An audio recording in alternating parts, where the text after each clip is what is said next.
القلوب، آنکھیں اشکبار ہو گئی، برس پڑی.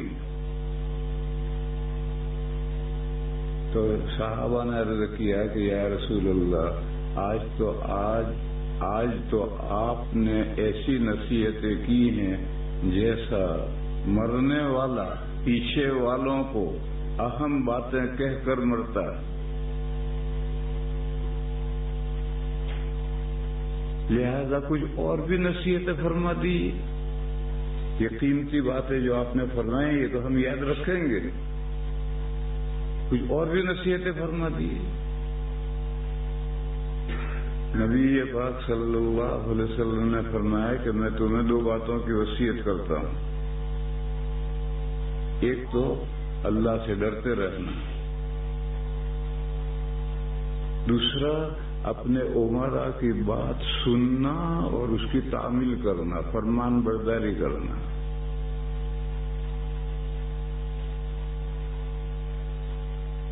اس لیے کہ جو میرے بعد زندہ رہے گا فَسَيَرَىٰ اخْتِلَافًا كَثِيرًا، وہ بہت اختلافات دیکھے گا، طرح طرح کے اختلافات.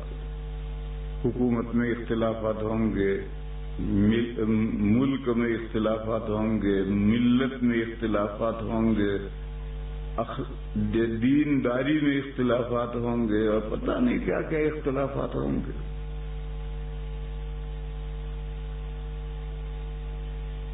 لہذا اگر تم کامیابی چاہتے ہو تو میرا طریقہ مضبوط پکڑے رہیو، اور میرے جانشین میرے بعد جو آئیں گے ان کا طریقہ مضبوط پکڑے رہیو.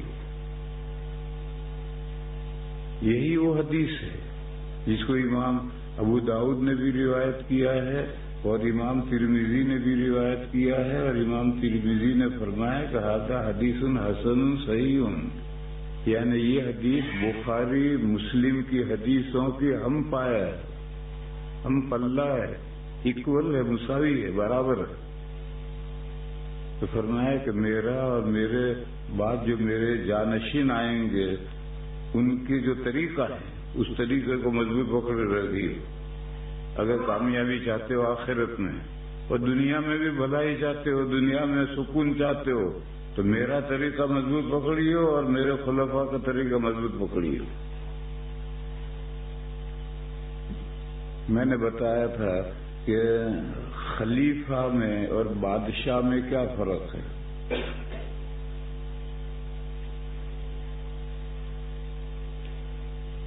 خلیفہ وہ ہے جو نبی پاک صلی اللہ علیہ وسلم کے طریقے پر ہے، اور بادشاہ وہ ہے جس کے ذہن میں کسی گوشے میں یہ بات آ جائے کہ حکومت میری،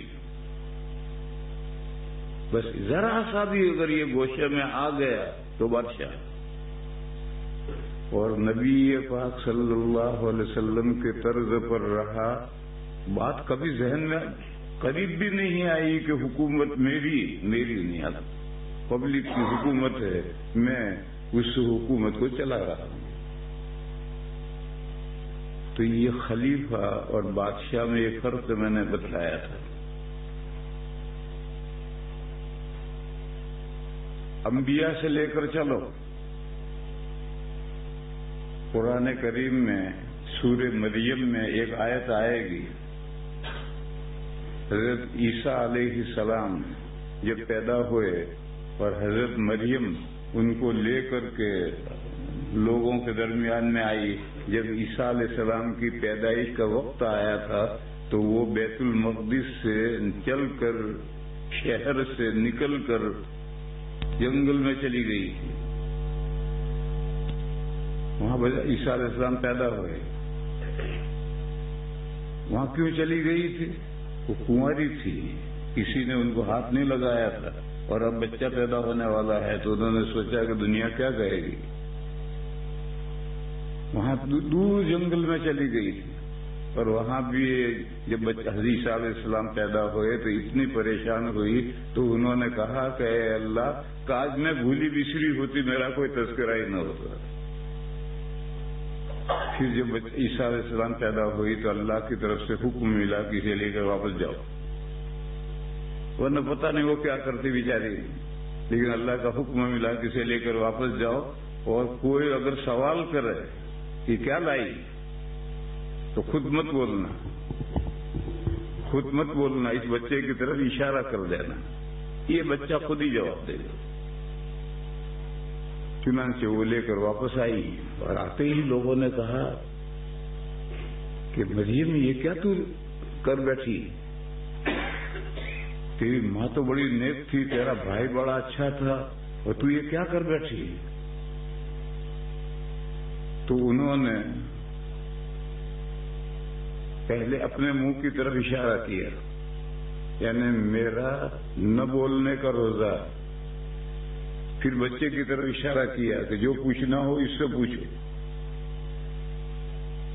پہلے نہ بولنے کا روزہ بھی رکھا جاتا تھا اور نہ بولنے کا حج بھی کیا جاتا.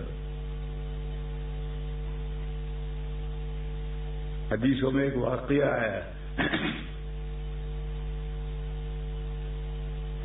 صدیق اکبر خلیفہ ہیں،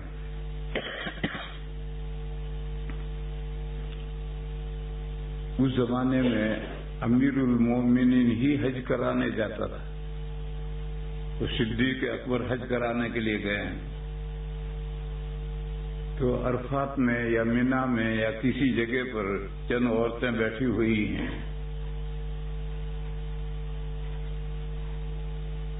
اس وقت مردوں میں اور عورتوں میں کوئی بہت زیادہ پردے کا اہتمام نہیں تھا. مسجد نبوی میں عورتیں آتی تھیں تو مردوں کی صفیں ہوتی تھی، اس کے بعد عورتوں کی صفیں ہوتی تھی، درمیان میں کوئی پردہ لٹکا ہوا نہیں ہوتا تھا. یہ تو جب سے چونچلے نکلے عورتوں کے تب سے پردے کا کام شروع ہوئے اور گھر میں نماز پڑھو یہ حکم شروع ہوا. حضرت عائشہ صدیقہ مسجد نبوی میں جو عورتیں نماز پڑھنے آتی تھیں ان کو روکتی تھیں کہ گھروں میں نماز پڑھو. تو عورتیں عورتوں کے ساتھ اشکال کرتی تھی. وہ کہتی تھی ہم تو حضور کے زمانے سے آ رہی ہیں، کیوں گھر میں پڑھیں؟ تو حضرت صدیقہ نے فرمایا کہ آج جو تمہارے نخرے شروع ہو گئے ہیں، اگر یہ حضور کے زمانے میں یہ تمہارے نخرے شروع ہوئے ہوتے تو حضور خود تمہیں منع کر دیتے مسجد میں مت آؤ، گھر میں نماز پڑھو.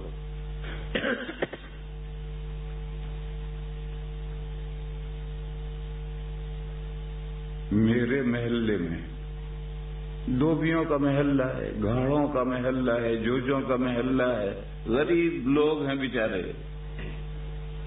ساری عورتیں بے پردہ ہی آتی جاتی ہیں، کام کرتی ہیں سب کا. میں مسجد آتا جاتا ہوں، کبھی میں عورتوں کو منع نہیں کرتا کہ نہیں برقع اوڑھ کر نکلو، ایسا کبھی نہیں منع کرتا. اور دوسری جگہ پر ہم پردہ کرنے کا حکم دیتے ہیں لوگوں کو، اپنے محلے میں کیوں نہیں دیتے؟ وہ بیچاری دھوبیوں کی عورتیں ہیں، جوجوں کی عورتیں ہیں، گھاڑوں کی عورتیں ہیں، اتنی بیچاری غریب پھٹے پرانے کپڑوں میں ہیں کہ کسی کی نظر ہی ان کی طرف نہیں جاتی. اس لیے میں کبھی ان کو پردے کا مسئلہ ہی نہیں سمجھاتا.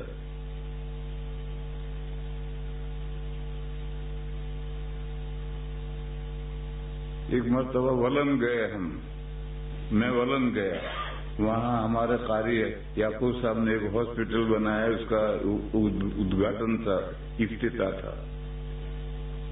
تو انہوں نے رات کو عشاء کے بعد عام جلسہ بھی رکھا. ہاسپٹل کا افتتاح تو ہو گیا، عام جلسہ بھی رکھا. میں جلسے میں جب پہنچا تو مجھے عجیب بات نظر آئی. کوئی بہت غیر معمولی بجلی نہیں تھی، حسب ضرورت بجلی تھی میدان میں، اور اسٹیج تھا، اسٹیج کے سامنے مردوں کا حصہ تھا، پھر بیچ میں ایک راستہ چھوٹا ہوا تھا، پھر پیچھے عورتیں بیٹھی تھی بغیر پردے کے، یعنی بیچ میں کوئی آڑ نہیں تھی، وہ عورتیں بیٹھی ہیں، اور بجلی اتنی تھوڑی ہے کہ اسٹیج سے نظر بھی کچھ نہیں آ رہا. اور مردوں کے حصے سے عورتوں کے حصے الگ بیٹھی ہوئی ہیں اور بیچ میں ایک راستہ ہے، اس میں لوگ آ رہے ہیں جا رہے ہیں، اور عورتیں کوئی برقعے میں ہے کوئی بغیر برقعے کے ہے. تب گاؤں کا مسئلہ ہے. آج کل تو اتنی روشنی کر دیتے ہیں کہ 1000 میل تک نظر آئے، اور بند ٹھن کر کے عورتیں آتی ہیں. تو اب پردہ ضروری ہے، بیچ میں آڑ لگاؤ، پردہ لگاؤ. لیکن اگر ایسی بے پردگی سے کوئی برائی کا اندیشہ نہ ہو تو پھر اس طرح سے بھی ہو سکتا ہے. تو میں تقریر کرتا رہا اور مجھے حضور کا زمانہ یاد آیا کہ حضور کے زمانے میں کتنی سادگی تھی. آج یہ سادگی، یہ بہت آج سے 40 سال پہلے کا واقعہ ہے، پتہ نہیں کیا ہوا ہوگا. لیکن دیوبند میں تو آج بھی یہ ہے. میں مسجد جاتا ہوں آتا ہوں، عورتیں آتی جاتی ہیں، میں کبھی کسی عورت کو نہیں حکم دیتا کہ پردہ کرو. ہاں کوئی لڑکی نوجوان نئی بالغ ہوئی ہے اور اس کو ٹوکتا ہوں راستے میں کہ بیٹی پردہ کر کے نکل گھر سے. اور بڑی اور عمر کی عورتیں ان کو نہیں پوچھتا میں. تو کسی جگہ پر عورتیں باتیں کر رہی ہیں، ایک عورت چپ بیٹھی ہے، بات نہیں کر رہی. تو حضرت ابو بکر صدیق رضی اللہ تعالیٰ عنہ نے پوچھا کہ یہ کیوں نہیں بولتی ہے؟ عورتوں سے پوچھا تو عورتوں نے کہا اس نے نہ بولنے کا حج مان رکھا ہے، نہ بولنے کا حج مان رکھا ہے کہ پورے سفر میں بولوں گی نہیں کسی سے.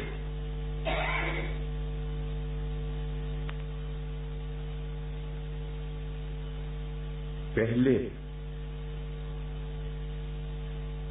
ایسے منت مانی جاتی تھی. حضرت تھانوی قدس سرہ کے یہاں تھانے بھون میں خلوت خانے بنے ہوئے ہیں. کتنے ہیں مجھے نہیں معلوم. جب حضرت کے یہاں کوئی مرید آتا تھا اپنی اصلاح کے لیے اور چلہ کشی کے لیے تو حضرت کسی خلوت خانے کی چابی دے دیتے تھے کہ اس خلوت خانے میں رہو، 40 دن تک جو تمہیں کام بتایا ہے وہ کام کرتے رہو، اور کسی سے بولنے کی اجازت نہیں ہے، صرف حضرت سے بولنے کی اجازت ہے اور کسی سے بولنے کی اجازت نہیں. اور کھانا پیر صاحب کے گھر سے نہیں آئے گا. کھانا مسجد کے سامنے بھٹیار خانے ہیں. اس زمانے میں ہوٹلیں نہیں ہوتی تھی، بھٹیار خانے ہوتے تھے. تو وہاں سے کسی بھٹیار خانے سے کھانا باندھ لو، 2 آنے کا 1 وقت کا کھانا ملتا تھا. وہ لا کر کھانا دروازے کے باہر رکھ دے گا، وہاں سے کھانا لے کر کھا لو، برتن وہیں رکھ دو، اور اس سے بھی بولنے کی اجازت نہیں، صرف حضرت سے بولنے کی اجازت ہے. اس طرح سے رگڑائی کرتے تھے. 40 دن تک رکھتے تھے. کبھی ضرورت پڑے تو 2 چلے کرواتے تھے، 3 چلے کرواتے تھے. کھاؤ اپنا، بٹیا ہوٹل سے کھانا آئے گا، اس سے کھانا کھا لو، اس سے بھی بولنے کی اجازت نہیں، پیسے دے دو اسے، بس حضرت سے بولنے کی اجازت ہے. تبھی تربیت ہوتی ہے. اب زمانہ بہت دور چلا گیا، اتنا دور چلا گیا کہ اب رمضان میں میلہ لگتا ہے، اجتماعی اعتکاف ہوتا ہے، رمضان میں میلے لگتے ہیں، اور مریدین پیر کے پاس تربیت کے لیے آتے ہیں، اور کھانا پینا دعوت یہ سب پیر کی ذمہ داری ہے. اور اس کے لیے پوری دنیا میں چندہ ہوگا، اور چندے ہو کر معتکفین کے لیے بہترین سے بہترین کھانے پکے گا. اور ایک شہر کے اندر 2 پیر ہیں تو پھر کمپٹیشن، میرے یہاں ایسا کھانا، تیرے یہاں ایسا کھانا. بلکہ دیوبند میں تو ایک معتکف میں اسموکنگ کارنر بھی مسجد میں بنایا ہے کہ بیڑی پینی ہو تو یہاں جا کر پیو. دیوبند کی بات کر رہا ہوں. اور دارالعلوم کی مسجد کے اندر اعتکاف میں یہ اسموکنگ کارنر بنا رکھا ہے. پہلے یہ پیری مریدی میں یہ بات نہیں تھی. حضرت تھانوی اس طریقے پر 40 دن کا چلہ کرواتے تھے، 2 چلے کرواتے تھے. اس پورے 40 دن میں کسی سے بولنے کی اجازت نہیں. حضرت سے بولنا ہو بولو، کسی اور سے بولنے کی اجازت نہیں. یہ جو بزرگی ہے پرانے زمانے میں کتابوں میں لکھا ہے کہ 3 کم بزرگی کا خلاصہ ہے: کم خوردن، تھوڑا کھاؤ; کم گفتن، تھوڑا بولو; کم خفتن، تھوڑا سو، تو بزرگ بنو گے۔ کتابوں میں یہ لکھا ہے کہ 3 کم تصوف کا خلاصہ ہے۔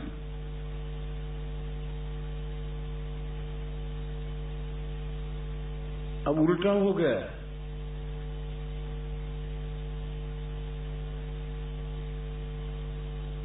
موبائل کے بڑے موبائل کے بغیر تو اعتکاف میں کوئی آتا ہی نہیں۔ پیر صاحب کے یہاں بڑے موبائل کے بغیر کوئی پیر صاحب کے چلا کرنے رمضان میں آتا ہی نہیں۔ اور کھاتے اتنا ہیں شہری میں کہ اگر فجر کے بعد آدھا گھنٹے میں نیند آ گئی تو ٹھیک ہے، ورنہ پوری مسجد میں توپیں چھوٹیں گے۔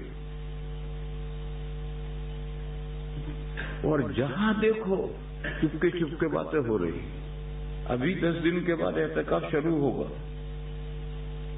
بڑا موبائل لے کر ہر معتکف آئے گا۔ ارے بھائی، بڑا موبائل لے کر تجھے کاروبار کرنا ہے، بڑا موبائل لے کر آیا تو گھر بیٹھ کر کاروبار کرنا۔ تجھے کس نے بلایا ہے؟ اللہ نے نہیں بلایا تجھے۔ تو اللہ کا بننے کے لیے آیا ہے اور کاروبار کرنے کے لیے بڑا موبائل لے کر آیا ہے بیٹھا بیٹھا۔ بلکہ کئی سال پہلے کا واقعہ ہے، اسی مسجد کا واقعہ ہے، اسی کمرے میں میں تھا۔ ایک نے مجھے آ کر کہا، ایک آدمی اعتکاف میں ٹی وی دیکھ رہا۔ میں نے کہا اعتکاف میں ٹی وی؟ آؤ دکھاؤ۔ تو وہ مجھے لے کر آیا، اور اسی لائن کے اندر ایک آدمی لحاف اوڑھ کر کے سویا تھا۔ اس نے آ کر ایک دم لحاف یوں کیا، تو اتنی چھوٹی سی ٹی وی اندر وہ دیکھ رہا ہے۔ یہ اسی مسجد کا قصہ ہے۔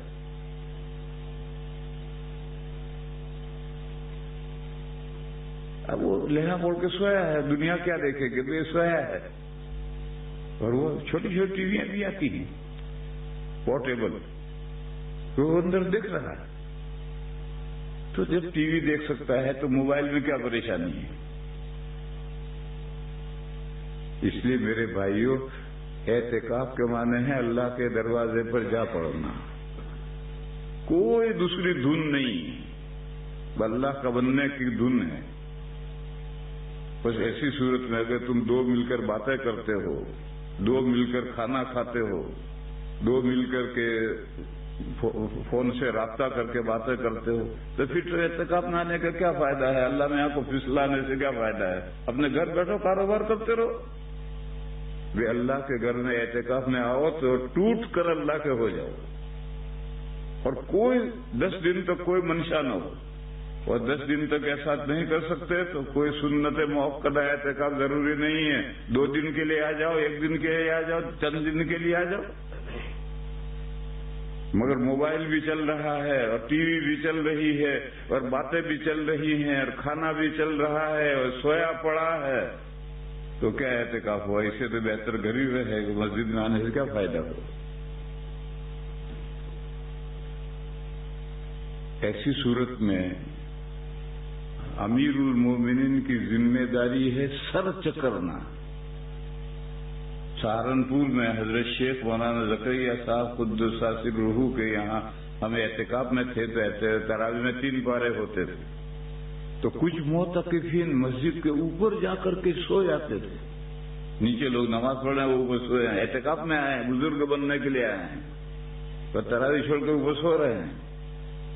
تو تراویح کے درمیان میں حضرت شیخ 2-3 مرتبہ مولوی ابو الحسن سہارنپوری کو اوپر بھیجتے تھے، یا دیکھ کر کیا کون سویا ہے، وہ جا کر دیکھ کر آتے تھے، جن کا نام حضرت کو پیش کرتے تھے، پھر حضرت بلا کر کے ڈانٹتے تھے۔ بہرحال جو امیر المومنین ہے اس کی ذمہ داری ہے ہر بات پر نظر رکھنا۔ تو کہیں عورتیں بیٹھی ہیں باتیں کر رہی ہیں، ایک عورت بول ہی نہیں رہی۔ حضرت ابو بکر نے دیکھا کہ یہ بول کیوں نہیں رہی، تو ان عورتوں سے پوچھا کہ یہ عورت بول کیوں نہیں رہی، تو ان عورتوں نے کہا کہ اس نے نہ بولنے کا حج مانا ہے، تو یہ ہماری شریعت کا قصہ ہے. نہ بولنے کا حج مانا ہے. تو پچھلی امتوں میں نہ بولنے کا روزہ بھی تھا.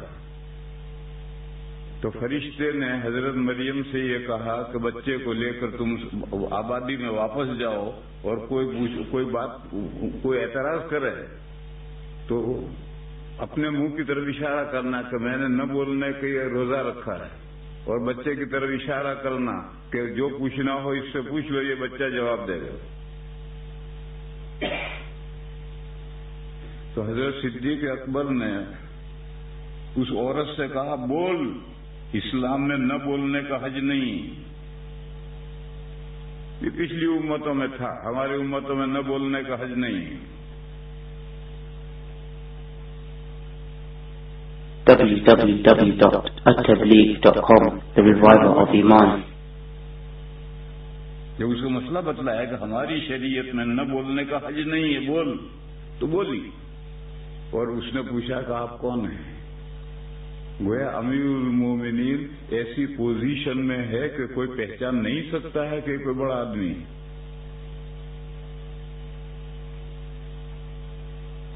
اور بڑوں کا حال یہی ہوتا ہے.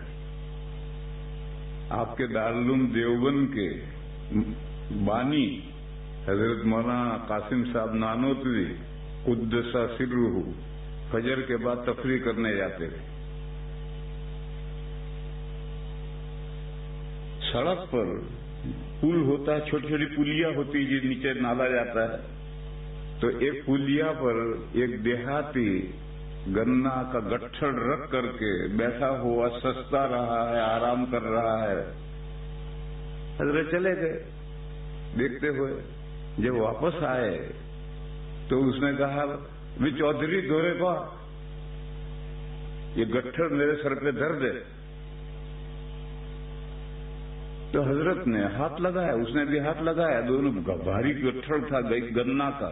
تو اس کے سر پہ اٹھاتے ہوئے جب سر کے قریب پہنچے تو حضرت نے یہ کہا کہ چودھری اگر تجھے بھار لگ رہا ہو تو میں اٹھا لوں. تو کہلا اٹھا لینا. تو حضرت نے وہ گٹھڑ اٹھا لیے. اب حضرت آگے چل رہے ہیں، وہ پیچھے چل رہا ہے، کیونکہ وہ دیوبند نئی جگہ آیا ہے تو اس کو تو معلوم نہیں. تو وہ حضرت آگے چل رہے ہیں، وہ پیچھے چل رہا ہے. باتیں ہو رہی. کون ہے بھائی، کہاں سے آیا ہے؟ اس نے بتلایا کہ میں فلاں گاؤں کا ہوں اور مولوی قاسم کے لیے گنا لایا ہوں. مولوی قاسم ہی کو اٹھوا رکھے.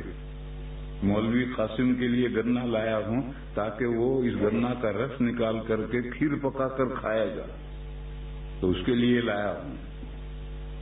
حضرت بولتے نہیں، چلتے.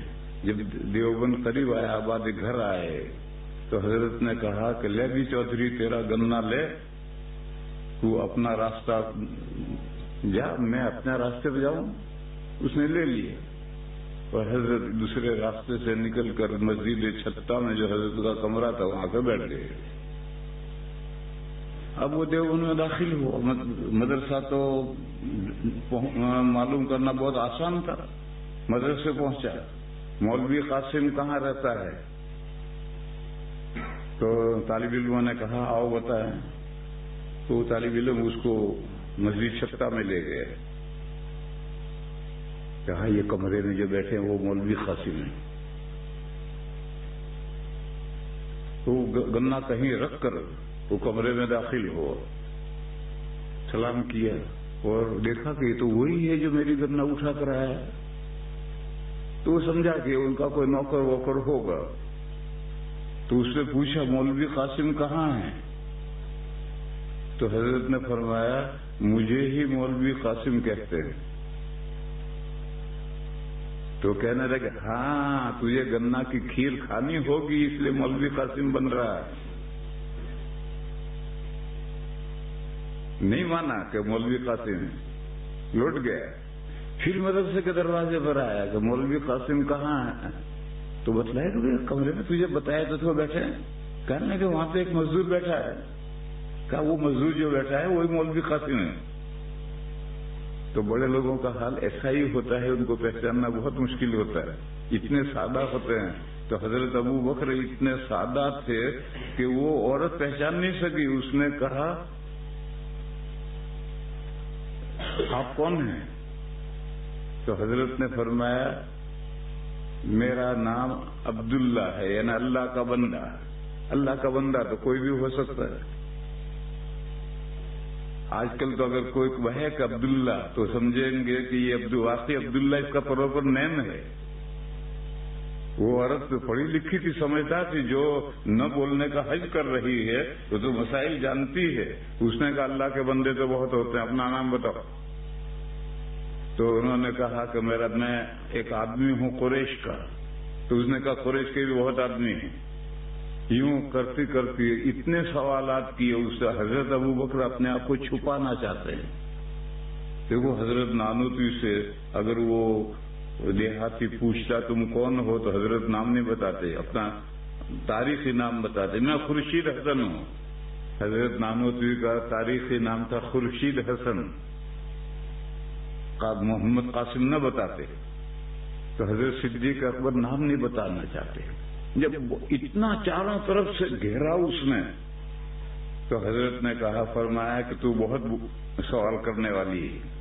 میں ابو بکر ہوں.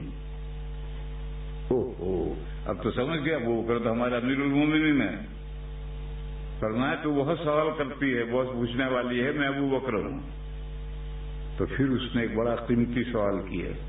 اس نے سوال کیا کہ ہم اچھے احوال میں کب تک رہیں گے؟ اچھے احوال کیا ہیں؟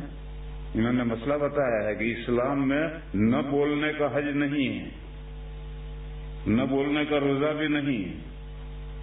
لہذا حضور کی سنت سے اور خلفائے راشدین کی سنت سے ہٹ کر نہیں رہنا، اسی سنت پر رہنا ہے. علیکم بسنتی و سنت الخلفاء. تو فرمایا کہ جب تک تمہارے امرا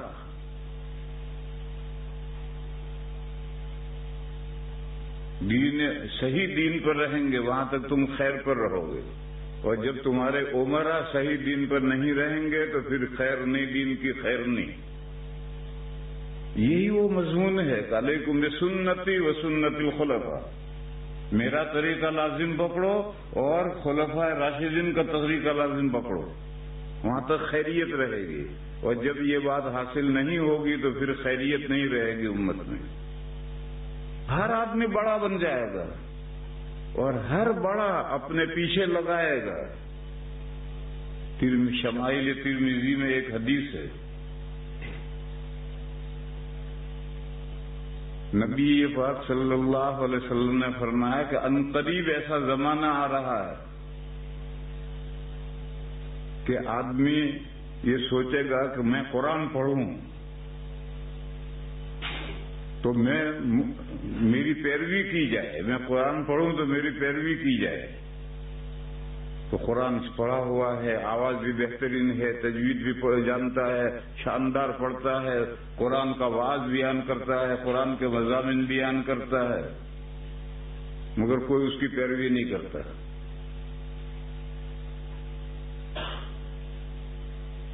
کیونکہ قرآن کے مضامین تو سارے مسلمان جانتے ہیں، دین کی موٹی موٹی باتیں سارے مسلمان جانتے ہیں. تبلیغ والے لوگوں کو پھانسنے کے لیے عجیب عجیب قصے کہانیاں بیان کریں گے، گڑ گڑ کر کرامتوں کی کہانیاں بیان کریں گے، کچھ کا کچھ بیان کریں گے تاکہ لوگ پھنسے. ارے بھائی سیدھے سادے دین کی محنت کے لیے بولا ہوا نا، پھانسنے کی کیا ضرورت ہے؟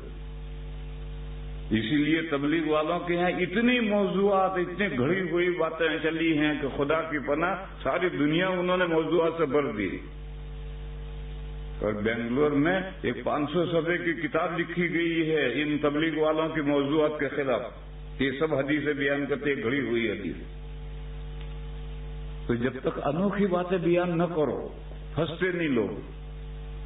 تو اس حضور نے فرمایا کہ ایسا زمانہ آنے والا ہے کہ ایک آدمی کہے گا کہ میں قرآن پڑھوں گا. اللہ کی سب سے بڑی کتاب ہے، قرآن پڑھوں اور قرآن کے مضامین سمجھاؤں تاکہ لوگ میرے معتقد بنیں، مگر وہ جو باتیں سناتا ہے، جو باتیں بتاتا ہے، وہ تو لوگ جانتے ہیں، تو کوئی معتقد بنتا نہیں۔ تو پھر وہ سوچتا ہے کہ اس طرح تو لوگ کفندے میں آتے نہیں، میں حدیث سے سناؤں، صحیح حدیث سے سناؤں تاکہ لوگ میرے معتقد بنے، میرے فندے میں آئیں۔ دیکھو میرے بھائیو، دو چیزوں کو بھی عوام حدیث سمجھتے ہیں۔ فرمایا کہ، یہ تبلیغ والے کہتے ہیں فرمایا کہ، کس نے فرمایا؟ کالے بھوت نے فرمایا۔ لوگ تو یہ سمجھتے ہیں کہ حضور نے فرمایا، یہ دھوکہ دہی ہے۔ فرمایا کہ، اور بس ہاں بھی ایک بات، فرمایا کہ جب لوگ اس کو حدیث سمجھتے ہیں تو یہ فرمایا کہ یہ بھی دھوکہ دے کر کے اپنی بات کہنا ہے اور لوگوں کو یہ یقین دلانا ہے کہ ہم نے بات کی۔ دوسرا، واقعہ بیان کرنا۔ واقعات جو ہیں ان واقعات سے عقائد بنتے نہیں ہیں، مگر واقعات سے عقیدے بگڑتے ہیں۔ تو یہ اناپ شناپ جو تبلیغ والے واقعات سناتے ہیں اسے عقیدے خراب ہیں۔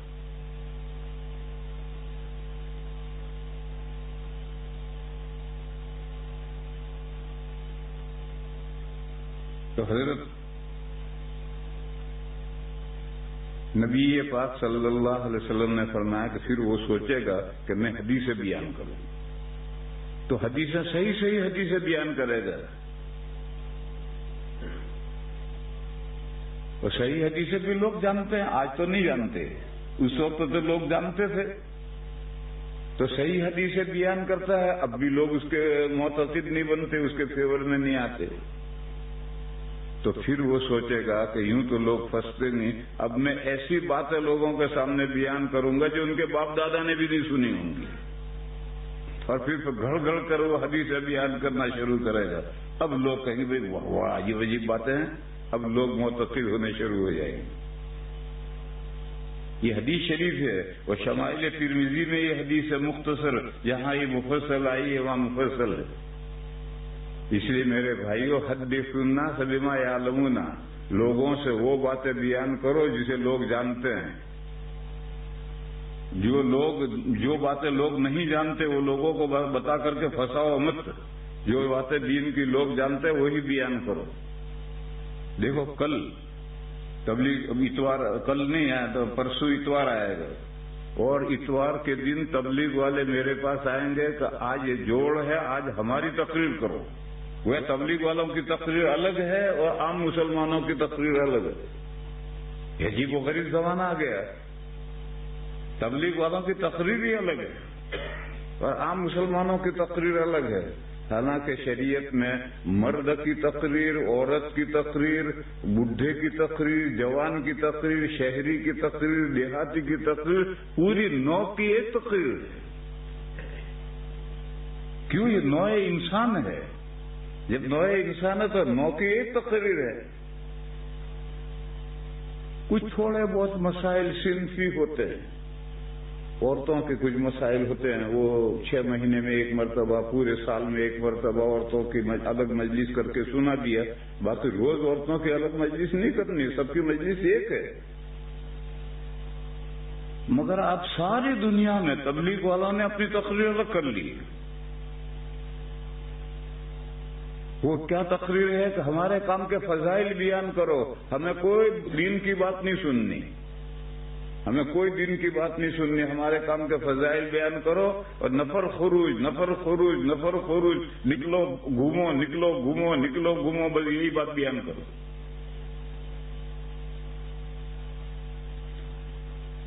تو امیر المومنین کی یہ ذمہ داری ہے کہ ہر چیز پر نظر رکھے۔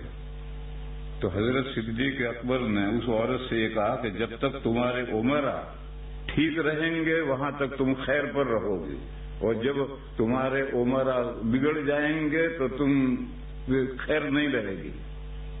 تو اس عورت نے پوچھا کہ امرا ہوتے کیا ہیں؟ اب امیر المومنین تو پورے ملک میں ایک امیر ہے، اور حضرت نے فرمایا جب تک تمہارے عمرہ ٹھیک رہیں گے تم خیریت میں رہو گے. تو اس نے پوچھا عمرہ کیا ہوتا ہے؟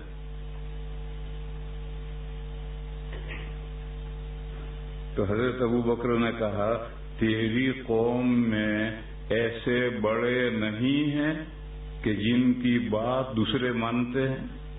اس نے کہا ہاں ایسے تو ہیں، یعنی میری قوم میں کچھ لوگ ایسے بڑے ہیں کہ وہ جو بات کہہ دیں گے دوسرے مانیں گے. جہاں یہ نہیں ہوگا وہاں فتنے آئیں گے. اس ملک میں جوانوں کی پارٹی، جوانوں کی کمیٹی، ینگر فنگر بند کر رہے گئے. یہ جہاں بڑوں سے چھوٹے الگ ہو گئے یہی فتنے آئیں گے. بڑے بڑے رہیں، چھوٹے چھوٹے اپنے آپ کو سمجھیں. بڑے جو کہیں وہ چھوٹے مانیں، تب خیریت ہے. ورنہ لنکا میں جو پہنچا وہ 52 ہاتھ کا ہو گیا. اس ملک میں خیریت نہیں رہے گی. ہمارے ملک میں کوئی فتنہ نہیں، نہ وقت کا کوئی فتنہ ہے، نہ چاند کا کوئی فتنہ ہے، نہ کسی چیز کا کوئی فتنہ ہے. کیوں؟ بڑے چھوٹے ہیں، بڑے کہتے ہیں چھوٹے مانتے ہیں.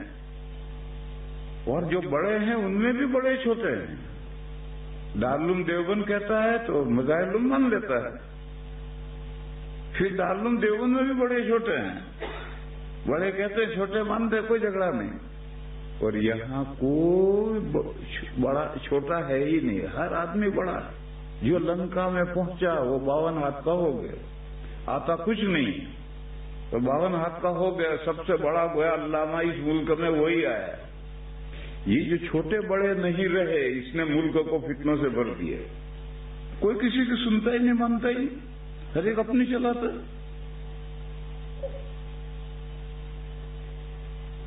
تو چھوٹے بڑے ضروری ہیں. جہاں چھوٹے بڑے ہوں گے وہاں کوئی فتنہ آزمائش نہیں ہوگی. بڑے کہیں گے چھوٹے مان لیں گے. اور جہاں کوئی چھوٹا ہے ہی نہیں، سب بڑے ہو گئے، بس وہاں آفت.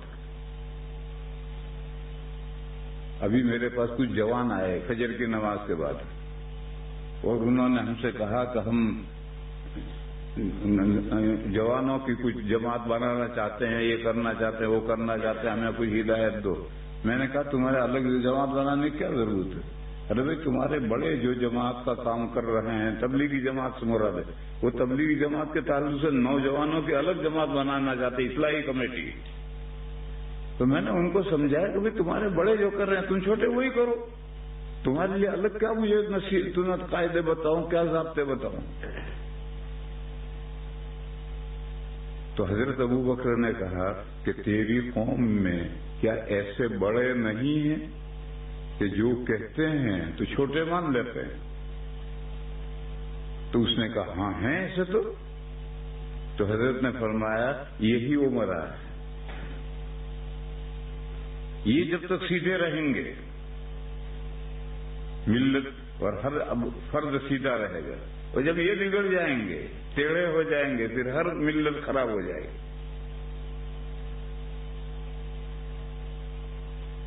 یہ قصہ ہے. اس قصے میں یہ معلوم ہوا کہ عمرہ سے مراد صرف امیر المومنین نہیں ہے، اوپر سے نیچے تک پوری سیریز ہے، ایک سلسلہ ہے چھوٹے بڑے کا. یہ جو بڑے ہیں وہ کہیں، چھوٹے ان کی بات مانیں. اور بڑے جب تک سیدھے رہیں گے تو چھوٹے سیدھے رہیں گے. میں اس کی مثال دوں. ہمارے ہندوستان میں تقریباً سبھی جگہ کو ہمارے پالنپور مستثنا ہے. اس لیے میں نے کہا کہ تقریباً جہیز و تلک کی لعنت ہے. بیٹی شادی کر کے جائے گا تو اتنا جہیز دینا ہے وہ لے کر جائے گی، اور دولہا مانگے گا مجھے اتنا دو، یہ تلک ہے. گجرات کا، سورت، بھروچ کا تو حال مجھے نہیں معلوم، میں بیان نہیں کرتا. معلوم ہے مگر میں بیان نہیں کرتا. دیوبند کا بیان کرتا ہوں. دولہا کے ہاتھ میں 7 لاکھ کی تھیلی پکڑا نہیں ہے، یہ تلک ہے. اور اگر اس کو 7 لاکھ کی تھیلی نہ دے سکو تو پھر کار دو، ایک پوری کار دو اس کو. اور غریب ہے تو اسکوٹر دو، بائک دو، اور لڑکی جو جہیز لے کر جائے گی وہ تو ٹرک بھر کر جائے گا، یہ تو دلہا کو پکڑایا جائے گا۔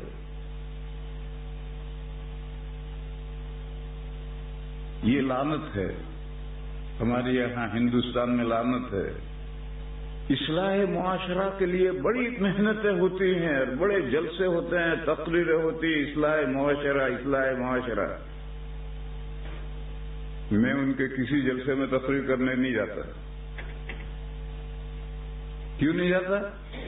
وہ جو بڑے جو جلسہ کر رہے ہیں وہی اپنی لڑکیوں کو جہیز دیتے ہیں اور 5-7 لاکھ کی تھیلی دیتے ہیں۔ پہلے تم ہی بگڑے ہوئے ہو، لوگوں کی کیا اصلاح کر لو گے؟ ارے یہ لیڈر، قوم کے بڑے چودھری اگر یہ سنور جائیں تو غریب تو اللہ کا شکر بجا لائیں گے، خدایا تیرا شکر ہے کہ یہ لعنت گئی۔ مگر جب بڑے چپکے یہ رسمیں ادا کریں گے تو چھوٹے تو مجبور ہیں رسمیں ادا کرنے کے۔ میں نے پالنپور کو مستثنا کیا تھا اس لیے کہ ہمارے یہاں قاعدہ یہ ہے کہ 30-35 کلومیٹر کے ریڈین سے جو بارات آئے گی وہ دوپہر کا کھانا اپنے گھر کھا کر آئے گی، کوئی دعوت نہیں۔ 30-35 کلومیٹر کی ریڈین سے جو بارات آئے گی، جتنے آنے آؤ، کھانا کوئی نہیں، دوپہر گھر سے کھانا کھا کر آؤ، ظہر کی نماز سے 1 گھنٹہ پہلے پہنچیں گے تو آتے ہی شربت پلائیں گے، 2 گلاس پینی ہو 3 گلاس بھی نہ پیو۔ فارغ ہو گئے، مسجد میں ظہر پڑھنے گئے، ظہر کی نماز پڑھی اور ظہر کے بعد نکاح ہو گئے، مسجد میں نکاح ہو گیا۔ پھر نکاح کر کے واپس گھر آئے، گھر آنے کے بعد میں چائے پلائی جائے گی، جتنی پینی ہو پیو، اور اس کے بعد عصر سے پہلے دلہن تیار کر کے دے دی جائے گی کہ لو یہ دلہن لے کر گھر جا کر عصر کی نماز پڑھو۔ یہ پورے پالنپور میں ضابطہ ہے۔ اور دلہن کے ساتھ پہلے 1 بکس سے جاتا تھا، اب 2 ایٹیں کیے جائیں گی، 3 نہیں جائیں گی۔ باپ کو اپنے بیٹی کو دینا ہو تو زندگی اور پڑی ہو جب چاہے دے، شادی کے دن ہی ساتھ میں سامان کیوں جا رہا؟ تو پہلے 1 بکس سے جاتا تھا، بڑا سا بکس ہوتا تھا، اب بکس نہیں رہے، اب وہ ٹین کے بکس نہیں ملتے تو چھوٹی ایٹیں یا 2 ایٹیں کیے جائیں گی، 3 سامان نہیں جائیں گے۔ باپ بیٹی کو کچھ دینا چاہے دیتا ہے، وہ زندگی میں جب چاہے تو، شادی کے دن نہیں۔ وہ 30-35-40 کلومیٹر کی ریڈین سے دور سے اگر بارات آ رہی ہے تو پہلے سے طے کر دیا جائے گا کہ 15 آدمی مرد اور عورتیں مل کے 15 آدمی آئی ہو، 20 آدمی آئی ہو، ان کا کھانے کا انتظام کریں گے، اور خاندان کے 2-4 بوڑھوں کو، معزز لوگوں کو دعوت بلا لیں گے کہ آپ بارات کے ساتھ کھائیں، تو 15 آدمی آئیں گے اور بارات کے ساتھ کھائیں گے، ان کو کھانا کھلائیں گے، پھر ظہر میں نماز ہو جائے گا، نکاح ہو جائے گا، ظہر کے بعد چائے پلا کر دلہن کو رخصت کر دیں گے۔ تو 40 کلومیٹر کی ریڈین سے اگر بارات آئی ہے تو کھانا کھلائیں گے اور پہلے سے طے کر کے ان کو بتلائیں گے کہ 15 آدمی آئی ہو، اور خاندان کے 2-4 آدمیوں کو جمع کر لیا جاتا ہے۔ یہ پالنپور کا یہ قاعدہ ہے۔ وہاں بھی یہی قاعدہ ہے کہ دلہن کے ساتھ 2 ہی ایٹیں کیے جائیں گے، پہلے بکس 1 بکس سے جائے گا، اور باپ کو بیٹی کو جو کچھ دینا ہے وہ جب چاہے دے، بارات کے ساتھ سامان نہیں جائے گا۔ یہ ہمارے یہاں پورے جو مومن ہیں ہمارے یہاں چیلیے، یہ چیلیے مومن جو ہیں ان کا قومی یہ دستور ہے، لیکن ساری دنیا، یو پی، بہار، بنگال، لوگ پریشان ہیں، بڑے بڑے جلسے کرتے ہیں، لاکھوں روپے خرچ کرتے ہیں اصلاح معاشرہ کے جلسے، اور کوئی اصلاح نہیں ہوتی، کیونکہ جو جلسے کر رہے ہیں بڑے یہی تلک اور جہیز کے لعنت میں پھنسے ہوئے ہیں۔ اور بارات کے ساتھ ٹرک نہیں گیا، رات میں گیا، ابھی بارات گئی اور ٹرک رات میں گیا تو لوگوں کو نہیں پتا چلتا، سب پتا چلتا ہے لوگوں کو۔ اس لیے میرے بھائیوں، اصلاح شروع ہوتی ہے اپنی ذات سے. آپ لوگ نہیں سمجھیں گے یا مولانا صاحبان یہ سمجھیں گے کلی عقلی کا کوئی وجود نہیں. کلی طبیعی افراد کے ضمن میں موجود ہے. تو ہر آدمی انسان ہے اور سارے مل گئے تو اب سب انسان ہو گئے. تو یہ سارے بھی انسان ہیں اور ہر فرد بھی انسان ہے. تو کلی افراد کا مجموعہ ہے. بس اگر کلی کی اصلاح کرنا چاہتے تو پہلے افراد صحیح ہو جائیں تو کلی خود بخود صحیح ہو جائے گی. اس کے علاوہ کلی کبھی کوئی ہے ہی نہیں. اب آج لوگوں کا حال یہ ہے کہ خود نہیں سنورنا، دوسروں کو سنوارنا ہے.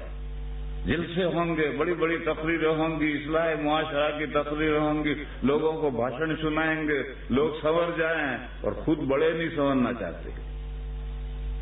تو حضرت ابو بکر نے یہ کہا کہ تمہاری قوم کے اندر کیا ایسے بڑے نہیں ہیں کہ جن کی بات کہیں تو چھوٹے مان لے؟ تو اس عورت نے کہا کہ ہاں ایسے تو ہیں.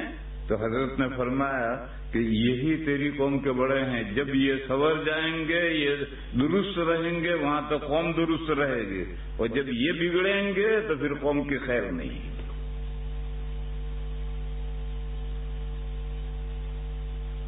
مجھے تو یہ سمجھانا تھا کہ ابو بکر رضی اللہ تعالی عنہ پوری امت کے حاکم بادشاہ ہیں، امیر المومنین ہیں، مگر صورتحال بیچاروں کی صورتحال یہ ہے کہ وہ عورت یہ اندازہ نہیں کر سکتی ہے کہ یہ امیر المومنین ہے. اور پھر حضرت نے جو جواب دیا کہ عمرہ سے کون مراد ہے، تو حضرت نے یہ کہا نہیں کہا کہ میں مراد ہوں، یہ کہا تیری قوم میں ایسے بڑے نہیں ہیں جن کی بات چھوٹے مانتے ہو. یہی ابو بکر صدیق رضی اللہ تعالی عنہ تھے.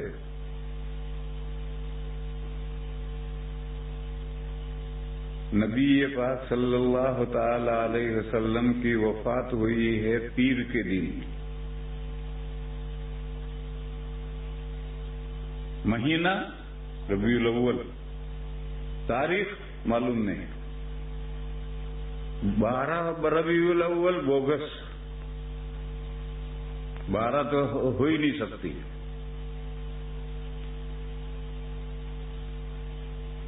اور پیر کے دن 9 بجے نبی پاک صلی اللہ علیہ وسلم کا انتقال ہوا ہے.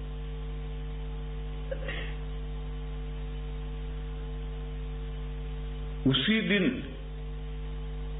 امیر المومنین کا مسئلہ پیش آیا ہے.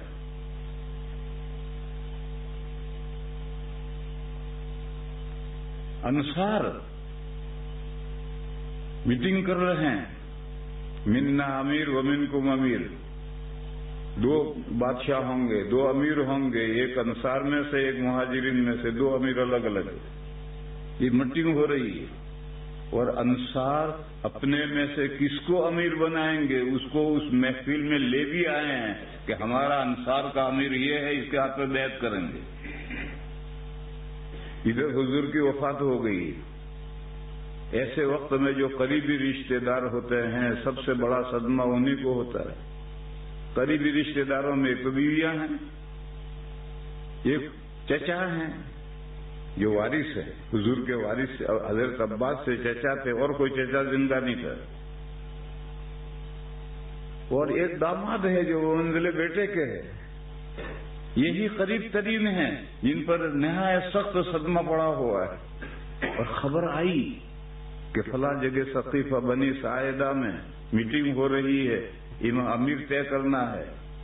تو حضرت ابو بکر صدیق رضی اللہ تعالی عنہ نے جو بر وقت ملے، حضرت عمر ملے اور حضرت ابو عبادہ ملے. تینوں سے کہا چلو جلدی سے وہاں، اگر ہم غیر حاضر رہے اور وہاں کوئی امیر طے کر دیا تو پھر اختلاف کرنا بہت مشکل ہو. تو تینوں بھاگے بھاگے پہنچے وہاں. اب حضور کی بیویوں کو میٹنگ میں لے جانے کا تو کوئی مطلب ہی نہیں. چچا کو لے جانا چاہیے، داماد کو لے جانا چاہیے، مگر وہ اتنا ایمرجنسی معاملہ تھا کہ ان کو اس وقت میں تکلیف دینا، حضور کی وفات کا صدمہ پیش آیا ہے تو یہ تینوں پہنچ گئے. وہاں جو کچھ ہوا تفصیل ہے اس کی لمبی. یہ تو پیر کا دن گزر گیا اور وہاں ثقیف ساعدہ میں جتنے مہاجرین اور انصار تھے انہوں نے حضرت ابو بکر کے ہاتھ پر بیعت کر لی، امیر خلیفہ.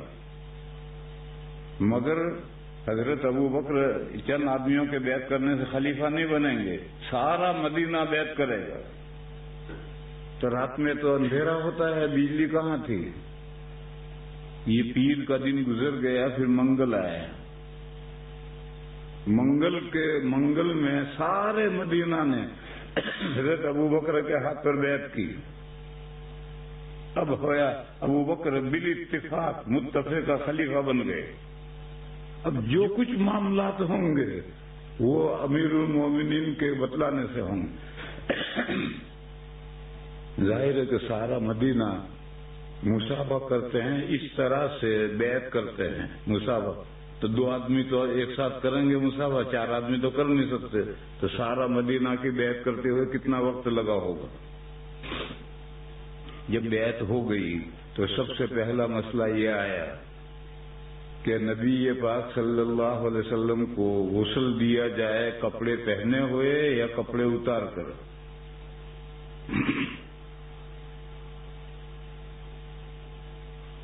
کیونکہ مسئلہ یہ ہے کہ میت کو پہلی فرصت میں جلد سے جلد غسل دے دو.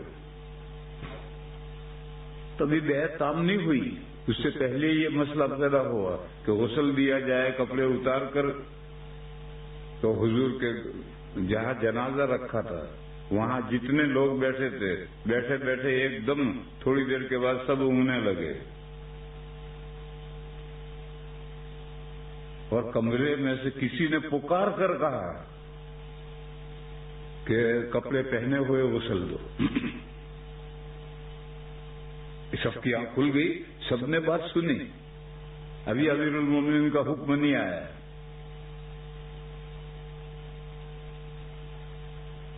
چنانچہ حضور کو غسل دیا گیا کپڑے پہنے ہوئے، کپڑے اتارے نہیں، کپڑے پہنے ہوئے غسل دیا گیا. اور غسل دینے کے بعد میں پھر کپڑے پردہ کر کے یہ کپڑے اتار دیے گئے اور کفن پہنایا گیا. کفن اور پہنایا گیا، اس میں غسل نہیں دیا گیا، وہ نہیں بھیگا. یہ جو کپڑے پہن رکھے تھے حضور نے وفات کے وقت میں، یہ کپڑے اتار دیے گئے پردہ کر کے اور دوسرے کفن پہنا دیے. اتنی دیر میں یہ کفن یہ نہلا کر کے فوراً. آج کل ہم لوگوں کے یہاں بڑی غلطی ہے، خود نہانا جانتے ہیں، میت کو نہلانا نہیں جانتے. اس کے لیے فلاں جگہ سے فلاں صاحب آئیں گے وہ نہلائیں گے، وہی نہلانا جانتے، دوسرا کوئی نہیں جانتا. ارے بھائی تو نہانا جانتا ہے پھر تو نہلانا کیوں نہیں جانتا ہے؟ ترمذی شریف میں امام مالک علیہ الرحمہ کا قول آیا ہے کہ جیسا زندہ نہاتا ہے ایسا ہی مردے کو نہلانا ہے. زندہ نہاتا ہے تو فرائض کتنے ہیں، واجبات کتنے ہیں، سنتیں تو ہیں نہیں میں نے غلط کہا، سنتیں تو ہیں واجبات نہیں ہیں. زندہ جو نہاتا ہے اس نہانے میں واجبات نہیں، سنتیں ہیں، مستحبات آداب سب ہیں، واجبات نہیں. اسی طرح سے وضو میں بھی واجبات نہیں ہیں، سنتیں ہیں. اور نماز میں واجبات بھی ہیں، سنتیں بھی. کیوں؟ یہ قاعدہ سمجھو، جس عبادت کی ہیئت اور حقیقت دونوں مطلوب ہیں وہاں سنت بھی ہوں گے واجبات بھی ہوں گے. جو حقیقت کی تکمیل کرتی، جو ہیئت کی جو حقیقت کی تکمیل کرتی ہے وہ واجبات ہے، جو حیات کی تکمیل کرتی ہے وہ سنت ہے. وضو غسل میں حقیقت مطلوب ہے، حیات مطلوب نہیں ہے. کنویں میں حوض میں دھکا دیا, ڈالا, بھیگ کر نکل آیا تو غسل ہو گیا, وضو ہو گیا. کہ یوں کرو یہ مطلب نہیں ہے. اس لیے وضو غسل میں واجبات نہیں ہے.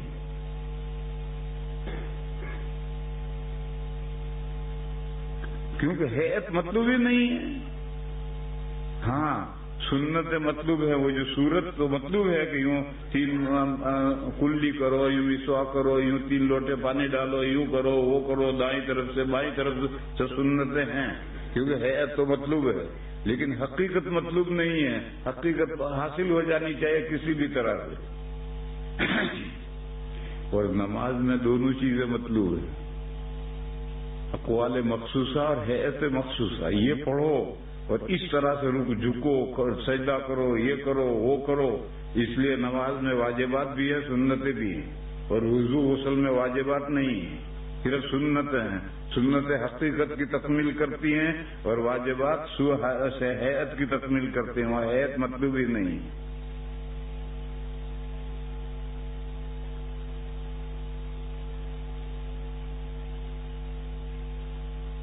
تو میرے بھائیوں,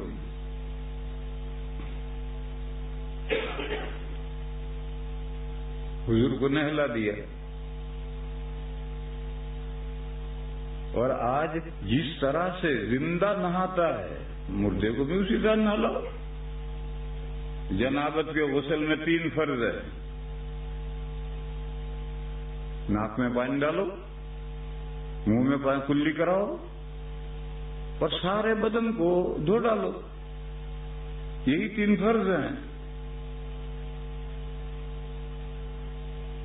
یہ مسئلہ ہے کہ میت کو جب نہلائیں گے تو ناک میں پانی نہیں ڈالیں گے.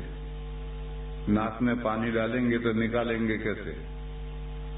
لہذا روئی بھگا کر یا کپڑا بھگا کر کے اس کے میت کے نتنوں میں اندر ڈال کر کے ناک دونوں صاف کر دو. 3 مرتبہ. یہ 3 مرتبہ ناک میں پانی ڈال دیے. اور منہ اگر میت کا کھلا رہ گیا ہے تو روئی یا کپڑا بھگا کر کے کسی چیز سے پکڑ کر کے منہ کے اندر ڈال کر کے منہ اندر سے صاف کر دیا جائے. اور اگر منہ بند ہو گیا ہے تو پھر کپڑا یا روئی بھگا کر کے ہونٹوں کے اوپر 1 مرتبہ, پھر 2 مرتبہ, 3 مرتبہ کر لے, کلی ہو گئی. باقی پانی ڈال کر دھو ڈالو.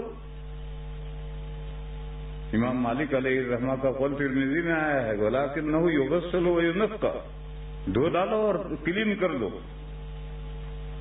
اب دائیں طرف سے شروع کرو, یہ سنت ہے. سنت تو غسل میں ہیں. ہم بھی جو نہائے تو دائیں طرف ڈالو پانی, پھر بائیں طرف ڈالو.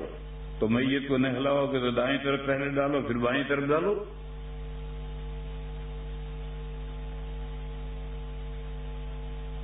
تو ہر آدمی نہلا سکتا ہے. مگر ہمارے اندر ہم میت سے ڈرتے ہیں. ابھی تو ابا ابا ابا کرتے تھے, اب ابا کے قریب جانے سے بھی ڈرتے ہیں.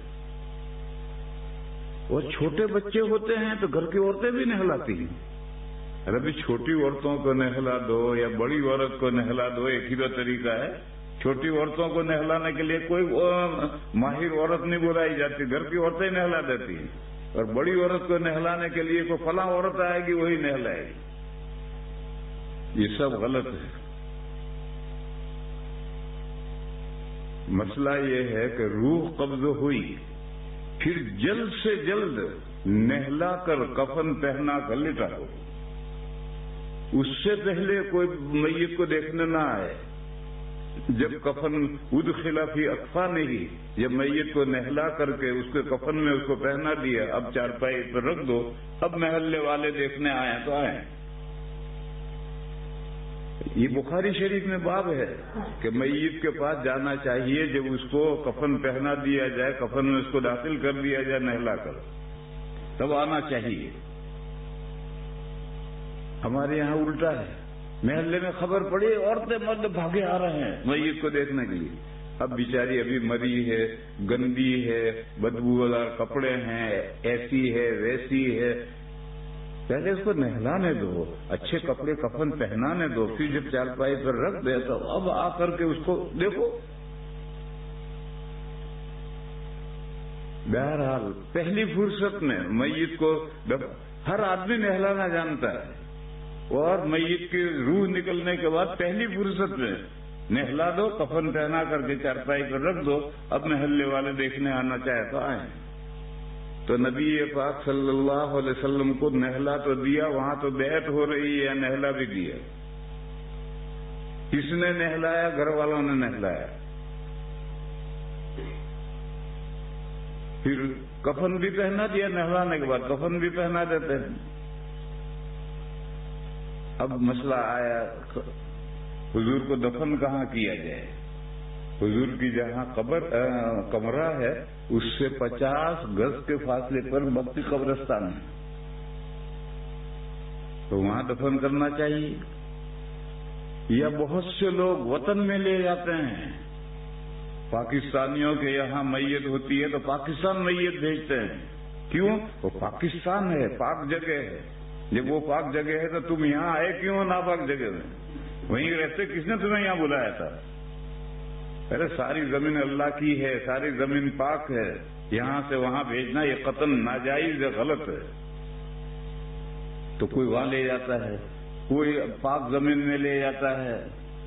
دیوبند میں دفن کرنے کے لیے لانا شروع ہوئے تھے، دلی سے میت دیوبند میں مقبرہ قاسمی میں دفن ہونے کے لیے آ رہی تھی، پابندی لگا دی اس پر، اب کوئی نہیں لاتا، یہاں جو مرا وہیں دفن کرو، ورنہ تو ارد گرد کے سارے میتیں یہاں مقبرہ قاسمی میں دفن ہونے آئیں گی۔ اور مقبرہ قاسمی ذرا سی جگہ ہے، کہاں تک رہے گی؟ یہ سلسلہ شروع ہوا تھا لیکن اس پر پابندی لگا دی۔ ساری زمین اللہ کی ہے، ساری زمین پاک ہے، ناپاکی گرنے سے ناپاکی ہوتی ہے، ویسے زمین ناپاک نہیں ہے، کہیں بھی جہاں انتقال ہوا وہی دفن کرو۔ تو اختلاف ہوا کہ حضور کی تدفین کہاں ہو۔ کچھ نے رائے دی کہ حضور کا وطن مکہ ہے، لہذا وہاں جنازہ لے جائیں۔ کچھ نے رائے دی کہ بیت المقدس نبیوں کی سرزمین ہے، لہذا حضور کو وہاں لے جا کر کے دفن کیا جائے۔ کسی نے رائے دی کہ گورے غریبہ میں مدینہ کا جو عام قبرستان ہے وہاں کریں۔ اب یہ مختلف رائے ہیں، اب اس میں کیسے فیصلہ؟ حضرت ابو بکر رضی اللہ عنہ کی بیعت ہو چکی، حضرت سے پوچھا حضرت اس مسئلے میں کیا؟ تو حضرت ابو بکر نے فرمایا کہ میں نے حضور سے ایک حدیث سنی ہے اور وہ مجھے ایسی پکی یاد ہے کہ گویا میں نے وہ ابھی سنی۔ حضور نے فرمایا کہ ہر پیغمبر کی روح اللہ تعالیٰ اس جگہ وصول کرتے ہیں، قبض کرتے ہیں جہاں اس کو دفن ہونا پسند ہوتا ہے۔ اگر کوئی عارض ہو تو یوسف علیہ السلام کی روح مصر میں وہ قبض ہوئی، تو انہوں نے وصیت کی تھی کہ جب یہاں سے تم نکل کر کے کنعان جاؤ تو میرا جنا تابوت لے جائیے۔ تابوت ایک بکس ہوتا ہے، اس میں میت کو رکھ کر بند کر دیں گے، یہ قبر بن گئی۔ اب اس تابوت کو نہیں کھولیں گے، یہ تابوت ہی اٹھا کر وہاں لے جا کر زمین میں دفن کر دیں گے۔ یہ جو آگرہ ہے یہ ممتاز بیگم کا مقبرہ ہے، شاہ جہاں کی بیوی تھی ممتاز بیگم، وہ مری کہیں تھی، اس کو لا کر کے وہاں ایک تابوت میں رکھ دیا تھا، اور پھر اس نے تاج محل بنایا، 12 سال میں تیار ہوا تھا، وہاں تک وہ تابوت وہیں رکھا رہا۔ پھر جب یہ تاج محل تیار ہوا تو وہاں سے تابوت اٹھا کر یہاں دفن کر دیا، وہ پورا تابوت یہاں رکھ کر کے قبر بنا دی۔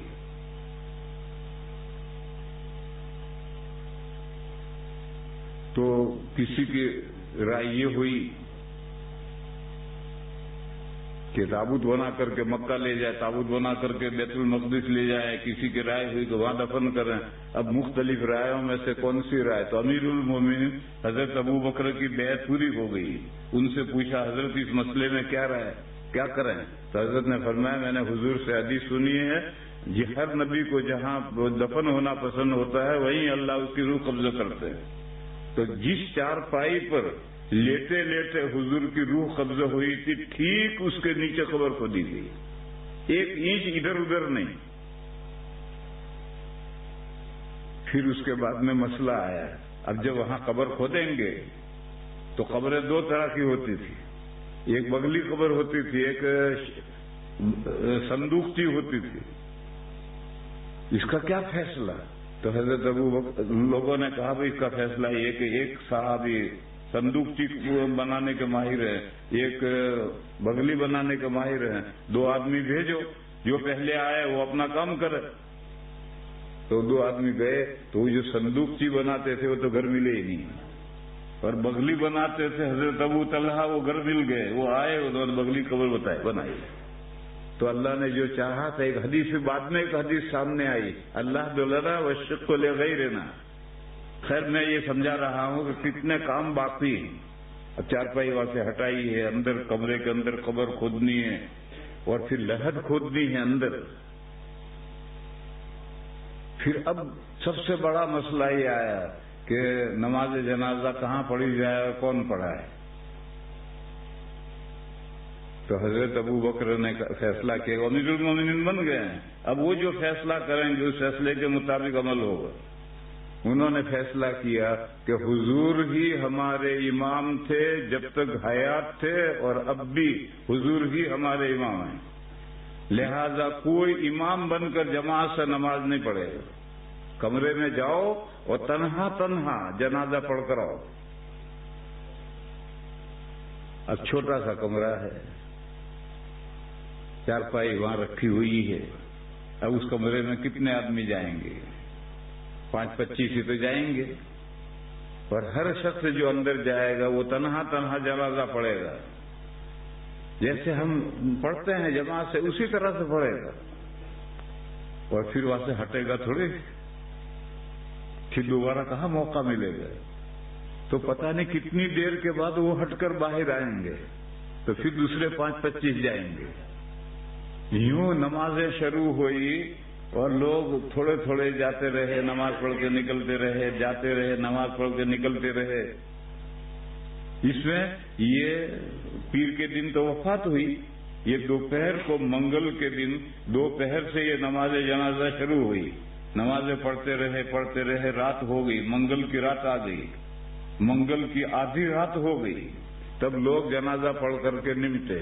تو سب سے آخر میں حضرت ابو بکر گئے ہیں، اور حضرت ابو بکر نے تنہا نماز پڑھی، اور جب وہ نماز پڑھ کر باہر نکلے ہیں تب منگل اور بدھ کے بیچ کی رات میں حضور کا جنازہ قبر میں اتارا گیا ہے۔ یہاں لوگ سوال کرتے کہ بھئی اتنی تاخیر کیوں کی؟ میت کی تدفین میں تو جلدی کرنی چاہیے، اتنی تاخیر کیوں کی؟ اس کو میں نے تمہیں سمجھایا کہ اتنے مراحل، اتنے کام کرنے پڑے تھے، وہ جب کام سارے ہوئے تبھی تو ہو۔ اور پھر عام اموات کے لیے جو مسئلہ ہے کہ جلد سے جلد دفن کرو، کیونکہ گرمی کا زمانہ ہے تو میت پھول پھٹ جائے گی اور بدبو آنے لگے گی۔ آپ لوگ تو میت کو جہنم میں رکھ دیتے ہو۔ جہنم کے 2 طبقے ہیں، ایک آگ کا ہے، ایک برف کا ہے۔ زمہریر یہ جہنم کا ایک طبقہ ہے، تو تم لوگ تو جہنم میں رکھ دیتے ہو میت کو، جب حکومت سے اجازت ملتی ہے تب دفن کرتے ہو، تم جانو تمہارا کام جانا ہے۔ ہمارے یہاں میرے پڑوس میں ایک بندے کا انتقال ہوا، اس کے لڑکے لڑکیاں دہلی میں تھے، غریب آدمی تھے، دہلی سے آتے آتے 24 گھنٹے ہو گئے، اور سخت گرمی کا زمانہ تھا، اور برف کی سیلیں چاروں طرف میت کے رکھی تھی، پھر بھی اتنی بدبو آنے لگی میت میں کہ میں پڑوسی تھا، مجھے جنازے میں جانا چاہیے تھا مگر میں نہیں گیا، جنازے میں شریک ہی نہیں ہو۔ یہ صورتحال ہو جائے گی۔ یہ صورتحال نبی پاک صلی اللہ علیہ وسلم کے جسد اطہر کے ساتھ یہ صورتحال پیش نہیں آنی۔ یہ عام اموات میں میت بگڑے گی، نبی پاک صلی اللہ علیہ وسلم تو مر کر بھی زندہ ہیں، جب مر کر بھی زندہ ہیں تو ان کا جنازہ نہیں بگڑے گا۔ اس لیے وہاں اگر پیر کے 9 بجے انتقال ہوا، پیر کا دن گزر گیا، رات گزر گئی، منگل کا دن گزر گیا اور منگل اور بدھ کے بیچ کی آدھی رات میں جنازہ اترا، تو وہاں کوئی اندیشہ نہیں بگڑنے کا۔ اور یہ مسئلہ جو عام اموات کے لیے ہے، ان کو پہلی فرصت میں نہلا کر کے رکھو اور جلد سے جلد دفن کرو، کیونکہ اب جو رشتے دار آئیں گے وہ آ کر کیا دیکھیں گے؟ باڈی دیکھیں گے۔ یہ باڈی کیا ہے؟ یہ تو لاش ہے، نتھنگ، کوئی چیز نہیں ہے۔ اور فلاں صاحب تو پاس ہوئے، گزری گیا۔ اوہ سخت، مجھے تو خیال ہی نہیں رہا۔ چلو بھائیو، کہتے ہیں وقت ہو گیا ہے۔ سبحان ربک رب العزت عما یصفون وسلام علی المرسلین والحمد للہ۔ مولانا کو بھی جانا ہے،